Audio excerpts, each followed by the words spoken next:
Des tasses, des assiettes, des livres, des horloges, aucun doute, c'est le grand retour des brocantes et des vides-greniers. Le rendez-vous des passionnés et des gens du coin.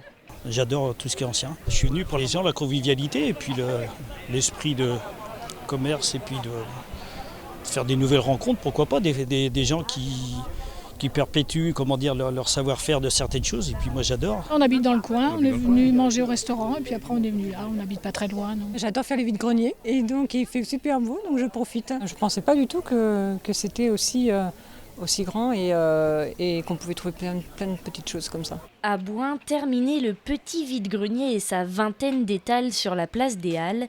La brocante se tient désormais dans tout le village et une centaine d'exposants s'y installent. Très bien, merci beaucoup. On discute, on négocie des petites sommes. Hein. C'est à l'euro ou 50 centimes près. Hein.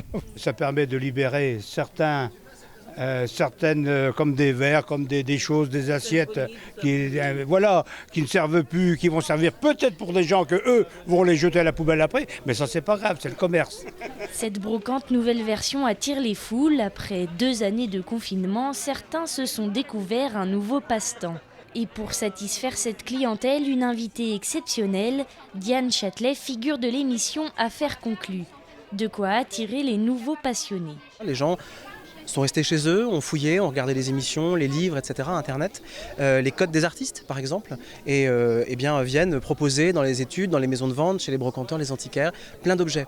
Donc il y a vraiment un regain d'intérêt pour cette activité. Aujourd'hui c'est à Bouin, mais nous avons aujourd'hui même d'autres brocantes autour. Des brocantes qui intéressent de plus en plus les petits comme les grands. C'est à toutes les générations, il y a les enfants aussi qui viennent chercher leurs petits jeux, les anciens qui viennent chercher des objets. Nous, on a foyer d'adultes handicapés, ils viennent faire leurs petits achats de vêtements. Il y a toutes les générations à vide-grenier. C'est les anciens, les brocanteurs, tout le monde. Et tout ce monde pourra se retrouver l'an prochain dans une version au moins aussi grande, si ce n'est plus.